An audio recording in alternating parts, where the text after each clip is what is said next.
Welcome, everybody. Today we have JJ Allaire. It's kind of difficult to properly introduce JJ Allaire, but I'm going to try. JJ Allaire is a legendary developer, engineer, and founder of several companies. Most people might know JJ Allaire either indirectly or directly if you've ever used the R programming language. JJ Allaire founded RStudio, which is currently Posit. And you should check out Posit. They actually have an excellent Python IDE. A lot of people may not know about yet. More recently, JJ Allaire started working on evals for LLMs. And, specifically, he's kind of took a sabbatical from Posit to work on these evals and Inspect AI, which is a great evals framework that's very unique. And if you took my course last year, you might remember JJ Allaire. There's actually been a lot of progress since then. So yeah, I'll just hand it over to Yeah, JJ and let him get into it. thanks very much, Amal. Excited to share with you guys a little bit of what we've done in Inspect. Let me tell you a little bit about the framework, what it's for, what it does well, how it may map to the things that you're trying to do. I developed this framework working at the UK AI Security Institute, which does a huge number of evaluations, actually like thousands of evaluations of frontier models, usually pre-deployment. And so they probably run more evals than any org in the world, maybe save for one or both of frontier labs, but they just do tons and tons of evals. So I got there, they had 20 people writing evals all day long, and I kind of said, okay, let me see how I can make this better for you. Developed a Python package, Inspect AI, that's a framework for writing evals. I think we're trying to both create a great research experience, so like a great interactive experience for when you're developing your eval and the tooling around it, and a great production experience, because again, we're running thousands of evals like every day. So we try to have a system that actually can stand up to that. It's used at the AI Security Institute for almost all of our evals. And one of the biggest things I wanted to do was make this a community effort and something that everyone in the LLM community could benefit from. And so we open sourced it. This was in last May. And since then, we've seen huge adoption across the ecosystem. We see it in academia, but we also have Anthropic, DeepMind, and Grok all are using it internally. Orgs that you might have heard of, like Epoch, Meter, Apollo, are all using it. So it's very widely used. And as a result, we get a ton of feedback on it and are able to improve it quite rapidly. So I think one of the things I know you guys have spent all this time learning about evals. And in some cases, you're like, well, this is the first time we're doing evals, or we just want to like get our first, half a dozen evals running so we can make our models better. And there are definitely, I'm sure you've both learned nice workflows for doing evals and scripting them. And also you probably maybe you've seen some products that do evals, or I don't know. But I would say the one thing about Inspect is it's like a very sort of advanced evals platform. Everything is programmed in Python. It's extremely flexible.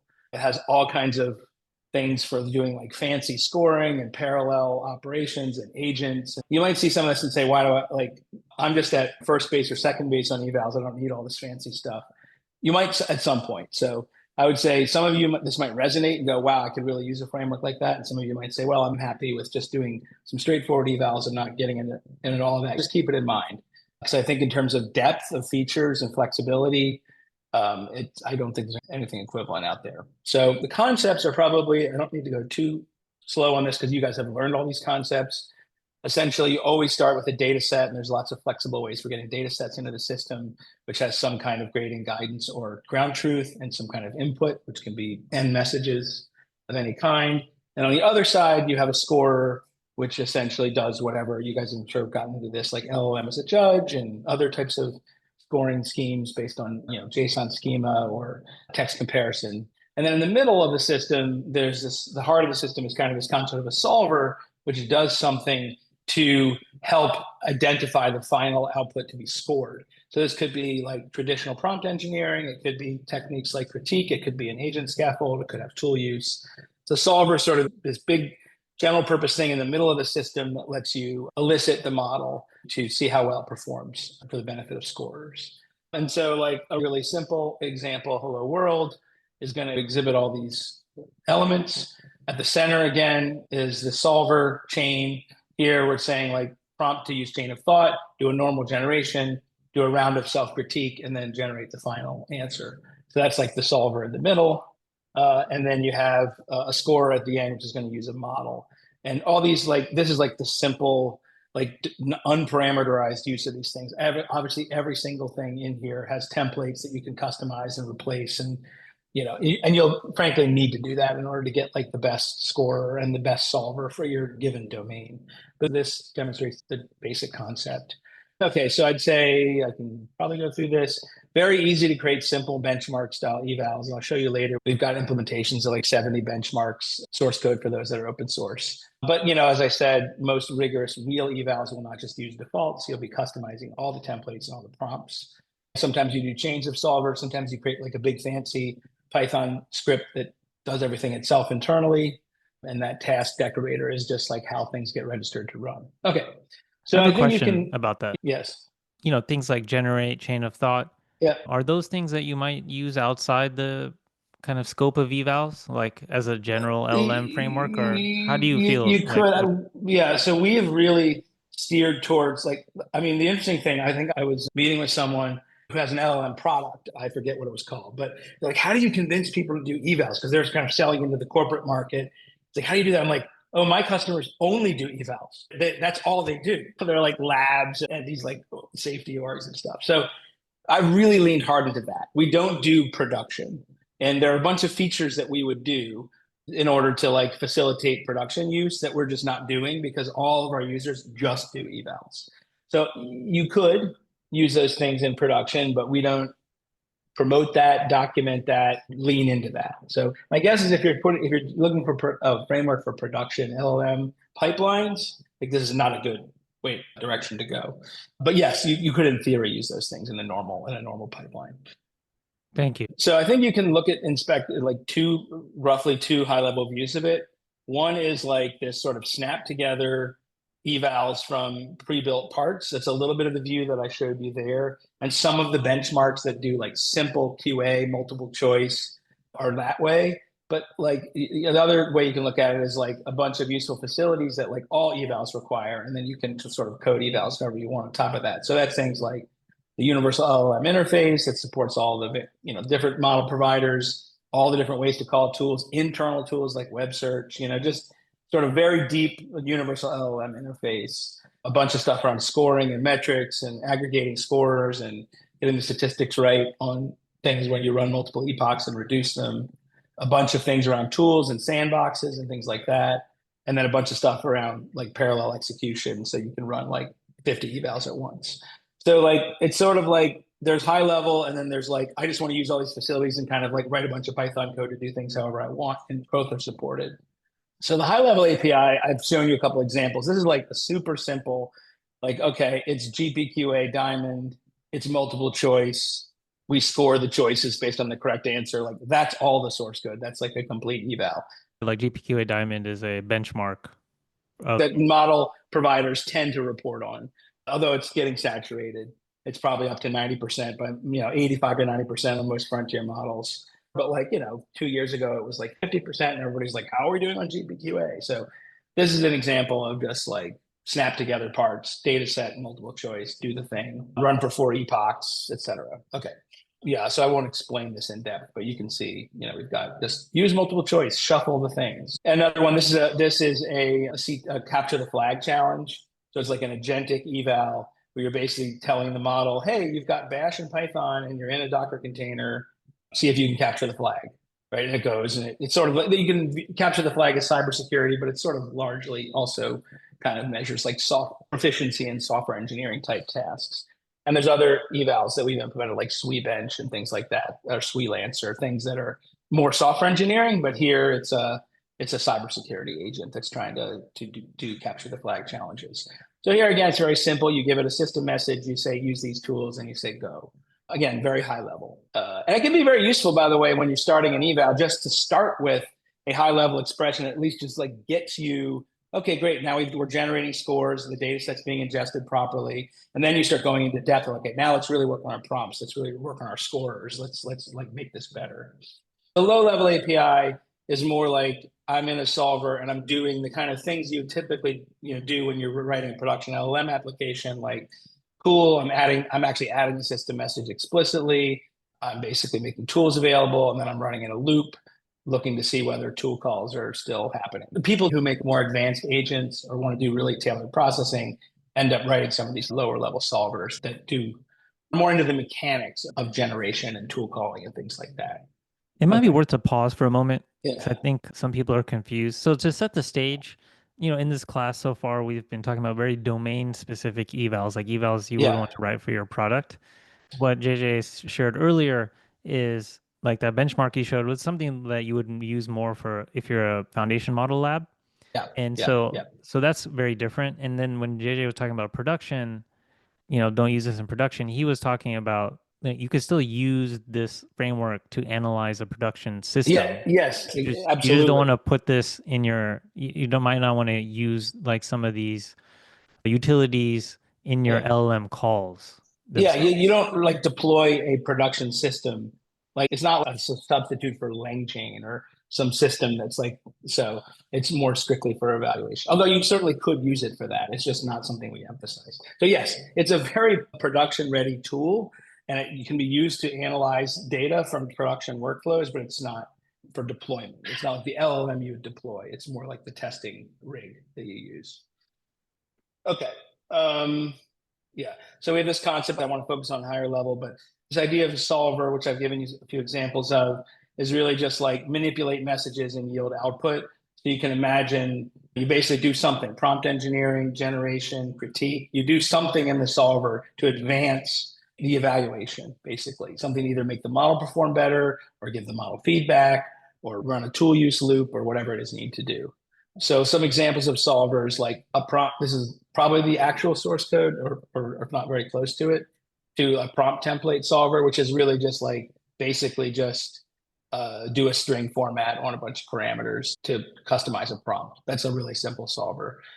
Or even simpler solver is generate, which literally just says like, just generate, append the message, call tools if they're requested, etc. So there's like really simple solvers that correspond very much to the kind of like workaday stuff you would do when working with an LLM.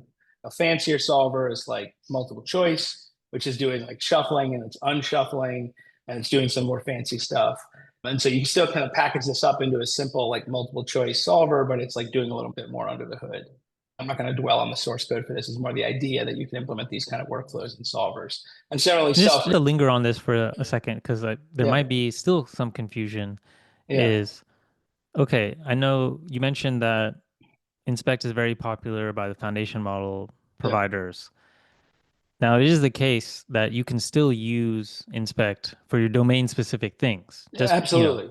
Oh, you yeah. have all these primitives and all these things. You might not use Yeah. all of them, like the multiple Yeah. choice one. Maybe you use it, Yeah. maybe you don't, but Yeah. they're there Yeah. for you when you That's implement your own evals. That's right. That's right. It's Okay. really like a toolkit for doing all of this stuff. It's more just like a lot of possibilities. And you might go very deep into it, or you might be doing things at a very high level.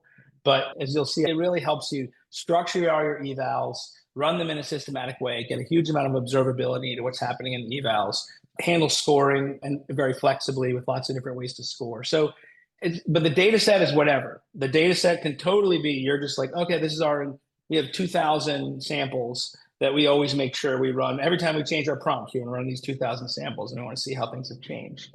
And so it's a very good tool for that. So it's a very good tool for the things you've been talking about in this course. It's sort of this flexible programming framework. It probably plays a little more to once you become a little more advanced in doing evals. But I think honestly, even for simple, straightforward evals, it's a very good tool. Here's a self critique, which I won't dwell on the code, but the idea is the model creates an answer and then we play it back to the model to say, can you critique yourself? You could also have another model critique it. And then once the critique is generated, we have it generate again. And we find that in some cases, this improves performance of the model. And there's lots of variations of this. But I'm just giving you a flavor for the sort of things that go on in solvers. There's sort of these arbitrary little mini programs that do something to advance your evaluation or do something to elicit performance from the model.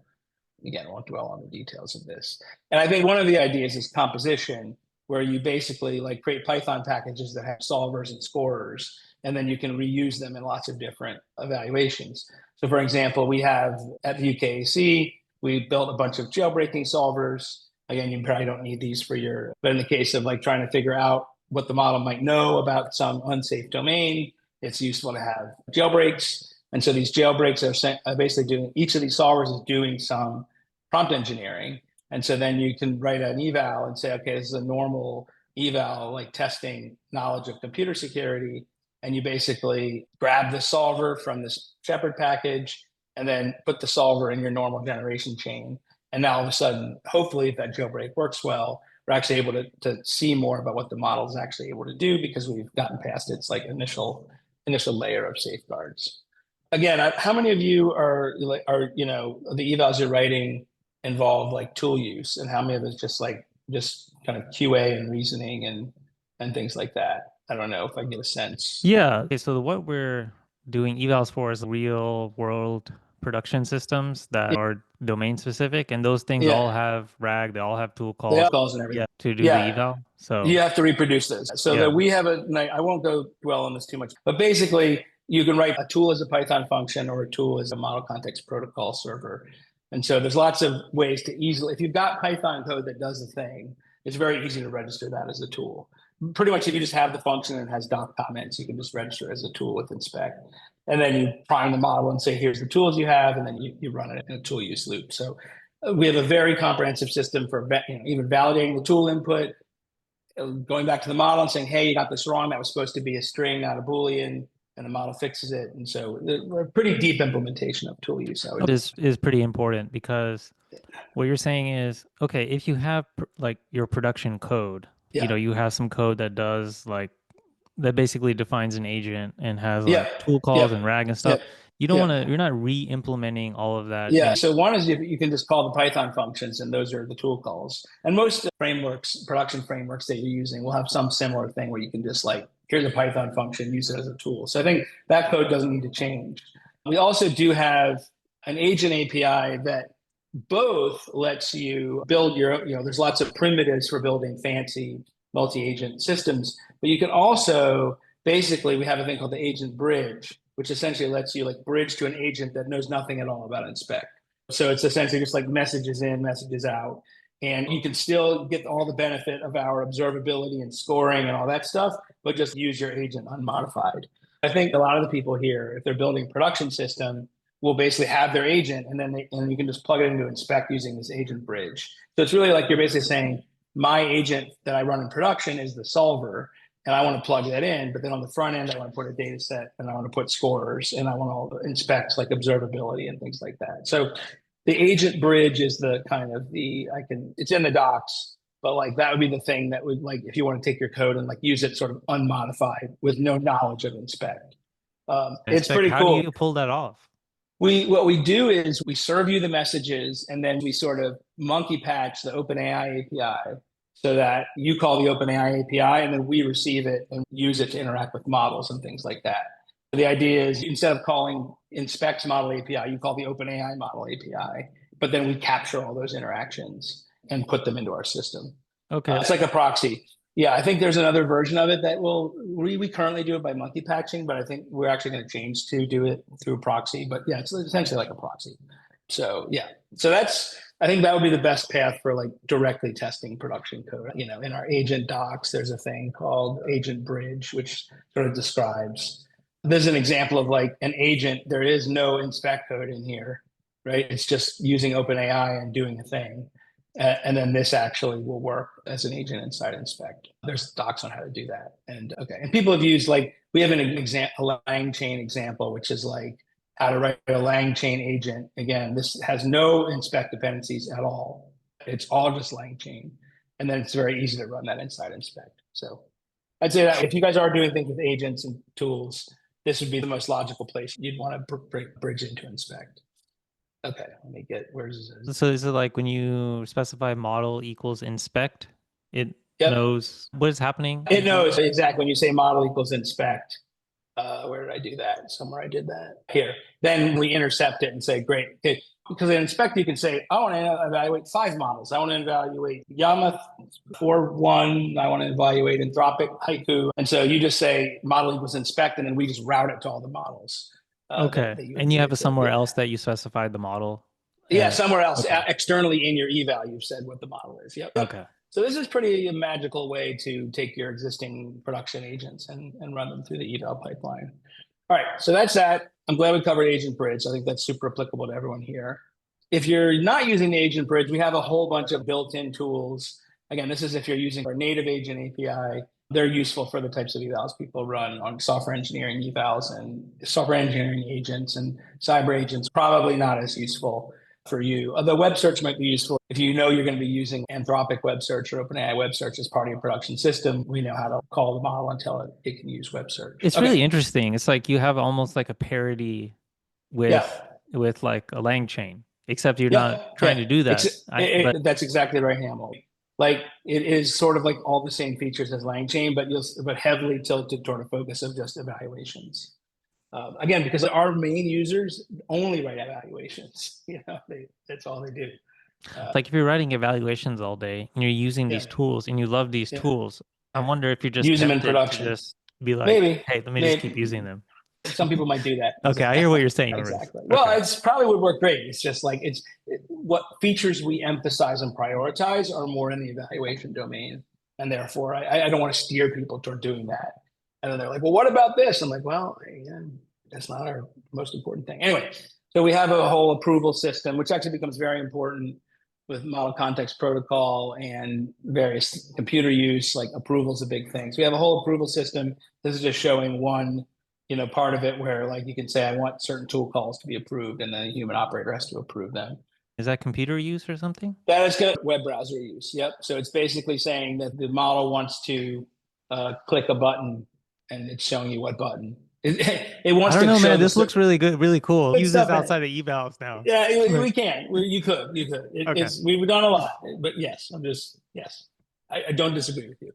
Anyway, we've implemented a bunch of evals. I'll show you. Actually, I think I can quickly, at the risk of, so inspect evals. So yeah, inspect evals is like this website we have that we have 70 evals across. These could be useful if you're like fine tuning models or you're like bending the model and you want to see, well, how have I affected its ability to do reasoning negatively by my fine tuning, for example, or have I somehow changed its core behavior on like important benchmarks. So this is just, and the other thing that inspect evals does is it's like there's 70 evals, so they're like good examples for you to learn what good evals, how they're composed. So again, I won't dwell on that, but you can check that out. So this is interesting. If you want right. to reproduce it for whatever reason, That's right. you have like a really they're all here. It's easy way to very do easy. it.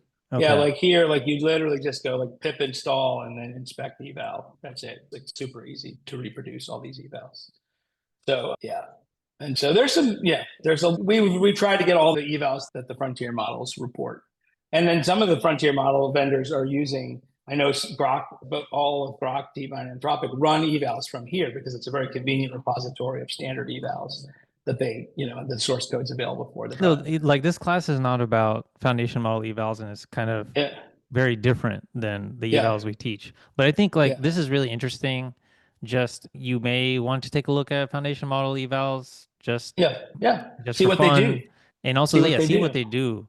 And also, it's like actually really difficult to run some of these benchmarks. You have to create an environment. You have to like get the data together and all this stuff. And you can spend like entire days just trying to reproduce a benchmark.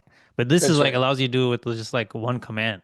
With one command, that's exactly right. Yeah, and you might learn something because some of your systems might be like if they are knowledge-oriented systems, you can see how some of these evals are written and how the scoring is done and things like that. Okay, scoring. Okay, I will not go in. There's a lot of things on scoring. There's model graded scoring. There's running multiple models and voting. There's ways of combining the scores, different ways of reducing multiple scores into a single score. It goes on and on. So this is a math or two math equations, two expressions equivalent. So we prompt the model and you tell us if these are equivalent expressions, which gives you a much better idea for a math eval of like whether it got the answer right, because a lot of times it'll say 4/12 and the answer is 1/3. You want it to score correctly. So that's just an example of like a kind of fancier custom scorer. Yeah, and there's a bunch of stuff. I'm not going to get into this.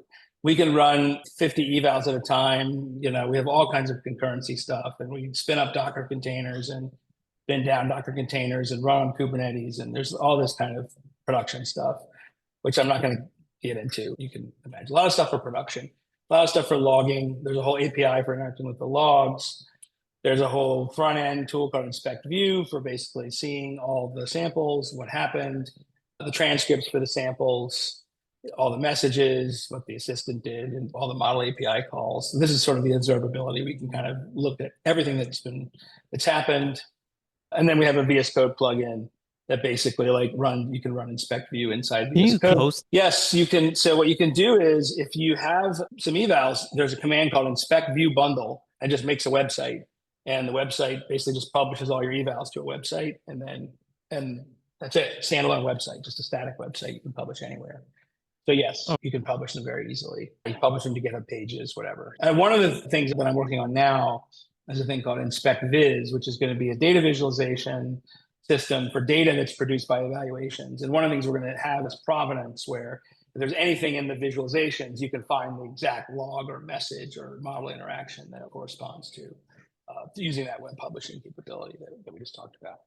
So the VS Code plugin does lots of fancy stuff, and that's worth definitely if you start playing around with Inspect it, the VS Code plugin. Yeah, can you go back to sandboxes that? If you're familiar with JJ's work, you know that he cares a lot about the developer experience and yep, especially like the IDE and making it like magical feeling. yep, This VS Code plugin is fantastic. It's very nice to use and it has all kinds of nice navigation buttons. You can see yep, visualization here of the logs and the yep, scores and all kinds of stuff. So yep. it's definitely worth checking out. You definitely need to, yeah. We've tried to spare no effort at making everything visible and transparent and productive. That's a major focus. I won't dwell on this as sandboxes, which is basically like the model's going to give me some Python code or wants to run some bash commands. I really don't want to let them do that on my system, you know. So you put them in a sandbox, which is it could be a Docker container, could be a Kubernetes pod, it could be the same file system that you're running locally, maybe because you've already put the eval in some kind of jail. And so this is an extendable part of the system where people can create like sandbox environments for different things. The Docker is built in, Kubernetes is a plugin, and people have done some custom things So with this as well. how do you interact with these environments? Is it like also Python API Yeah, or so what anything else? happens is that the tools essentially call exec, say they call sandbox exec. So like the Python tool says sandbox exec. And so anytime any Python code is executed by the model, it goes into the sandbox. And so the idea is you basically have like exec calls, read file, write file exec that are available to you that run in the sandbox. And then your samples can have files that are copied into the sandbox. And you can run a setup script in the sandbox, et cetera. Okay, fine. Use it in production. You can fork inspect and say this is the production friendly version of inspect. So there's a lot of good production stuff in here. And we have people who are running like, why can't I run 200 Docker containers at once? So we try to be as scalable as we can. Although eventually you blow out to Kubernetes. Like one node with more than 100 Docker containers is like starts to get sketchy. Some tips for learning more, like that's the wrong URL. It's changed we used to be Safety Institute, now it's Security Institute, but whatever, that'll redirect to the right place. You can just search for Inspect AI and you'll get the website. There's lots of documentation on the website. There's a tutorial that kind of walks you through the basic mechanics and lots of stuff about all the more advanced things. That eval site, you can get to it from the main website, and you can also just Google for Inspect Evals. That's got all these benchmarks. And then we've had over 100 external contributors. So it's a very open project. We get pull requests all the time from all over the place.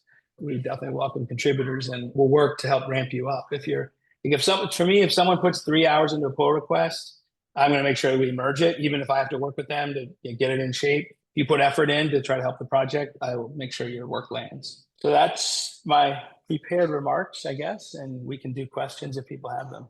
The same theme of all my comments. The one thing you showed me that really blew my mind is that browser use CLI. It's like I Yeah, don't have yeah, any tool like that.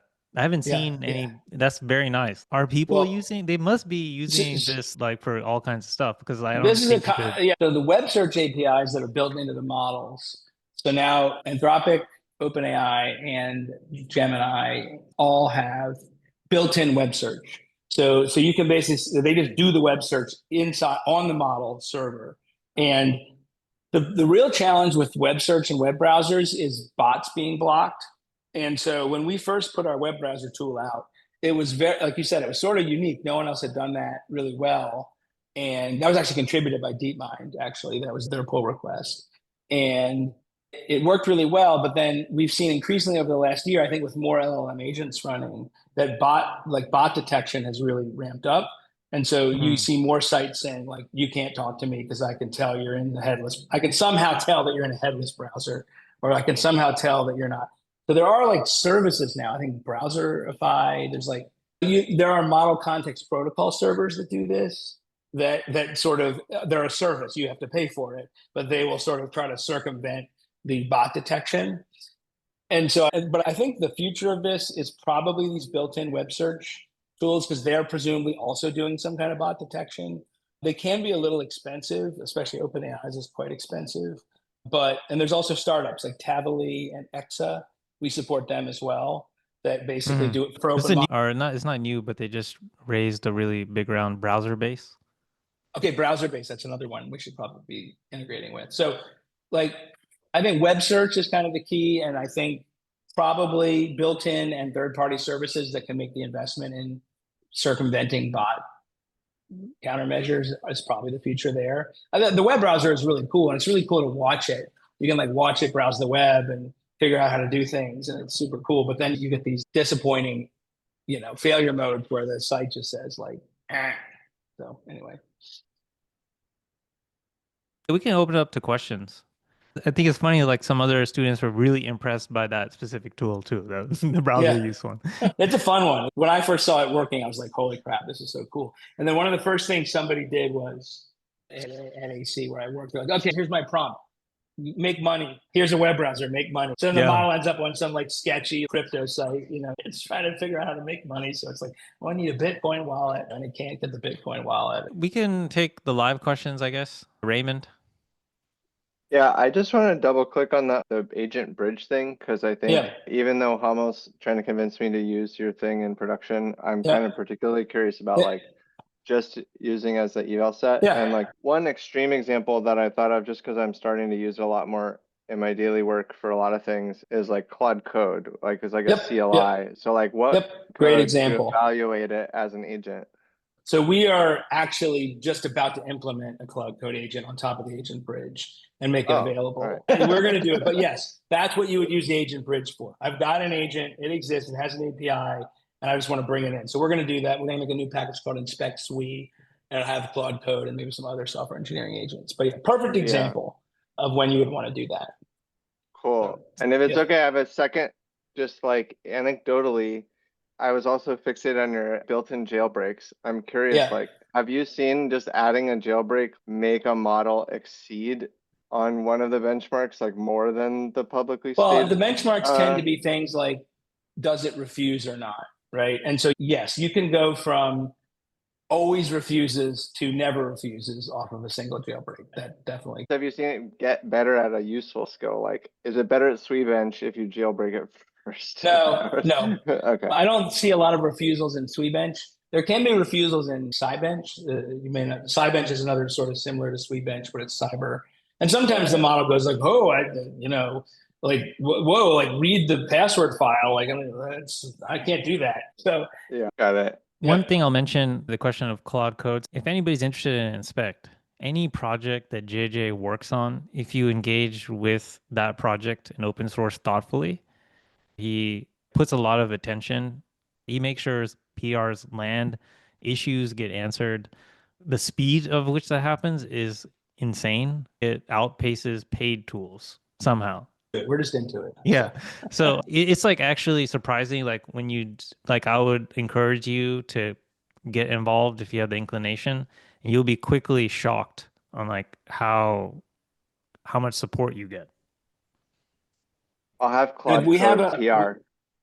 Okay. So one of the things I should say is that I think for people in this class, we have a Inspect community Slack server. We don't advertise it because it's very high signal to noise.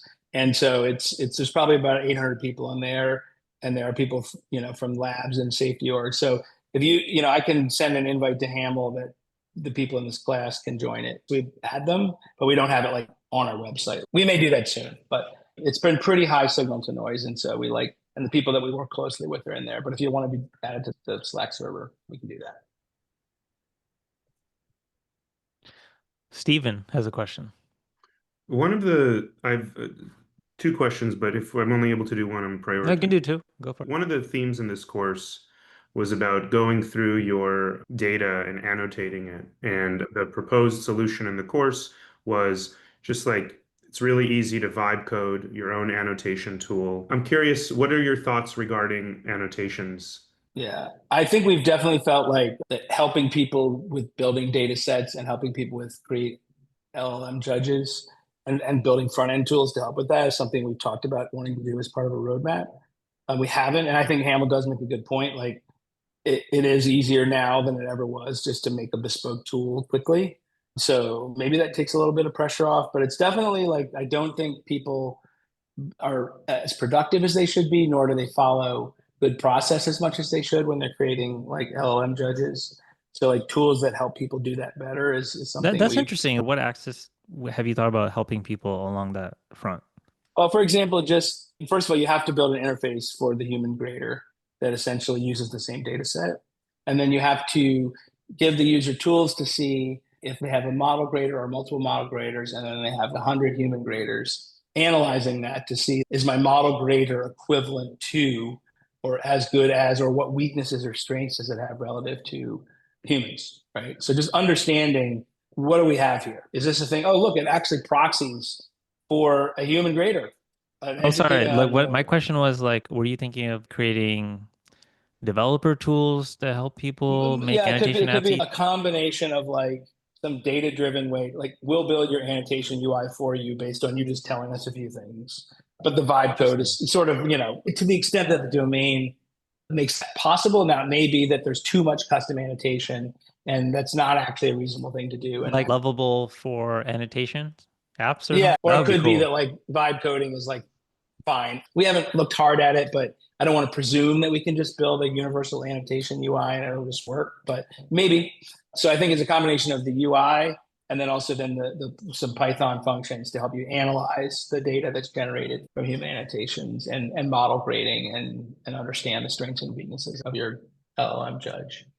That's something we've talked about. And there are a couple of orgs that we work with that are very interested in this. Rand Corporation is one of them, and the UKAC is another, that are super into science of evals and how do we make really good LLM judges. And so they're doing work there. So we may get to that sooner rather than later, but it's definitely on our roadmap. That's really exciting. Please let me know. Would that intersect with the PyShiny at all, you think? Yes, we could do it based on PyShiny. We might choose to do it based on PyShiny. I'd have to look at it, from first principles. But gotcha. Yes. Yeah. Makes sense. A second part to the question. Go ahead. Oh, you have another. Sorry. Earlier in the presentation, you mentioned something about like evals and tools, and I think I may have it flipped in my head, but like, were you referring to using evals to evaluate agent and tool performance, or were you referring to using agents and tools to conduct your LLM evals? No, I was talking about two things. One, I think in that case, I may have been talking about like there are products that help you do evals that are on the market. Okay. And they have different strengths and weaknesses and they do different things. And like, I was just saying, you might be familiar with some of these. I think those will tend to be a little more like point and clicky. Not that they don't have Python APIs, a little more point and click and a little less flexible. So I was just trying to situate and inspect to say we're on the high flexibility, high capability, high programmability, not on the like point click, I have an eval. But it's not that much effort to have an eval and inspect. So I don't think the point and click is buying you that much. It demos well and it's easy to sell, but I don't think it's really getting you that much. Mike, I think you asked some questions in Discord. You want to, I don't know if they all got answered, but if not, you can ask it here. Mike, me? Yeah. So the question, so I want to, I'm just trying to map my use case into some features or availabilities here. I have a labeled set of query response pairs, and the response is actually, it's not just a binary, it's a list of tags, and then there's going to be precision and recall involved. But the nice thing is I have this set, and there's hundreds or a couple thousand if I want to go that many. And what my task is, I'd like to swap in different models swap in different prompts and so forth. And so the question is around what are features are available for the experiment tracking aspect of that, or companion tools? Yeah. So there, what you do is you, for example, you write a task, and I skipped over this, but like tasks can have parameters. So all the things that you might want to vary on, right? You make parameters of your task. And then essentially when you run all your tasks, then those hyperparameters that you've created all get recorded. And then there's a bunch of functions that basically let you take the eval logs and read them into data frames. And then you can use that data. Then you basically have a data frame to do whatever analysis you need to do.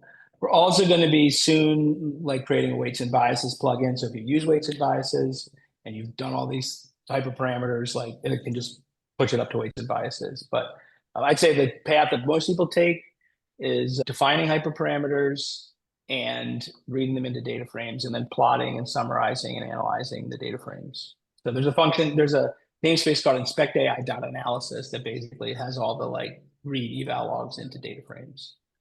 Great, thank you. So that's built in. And then a detailed question on that. Can you track cost and latencies? Because I want to, basically. You can, so latency information is all there, including, so one of the things we do a lot of retrying model calls, but we actually track the actual time taken for the actual request that succeeded.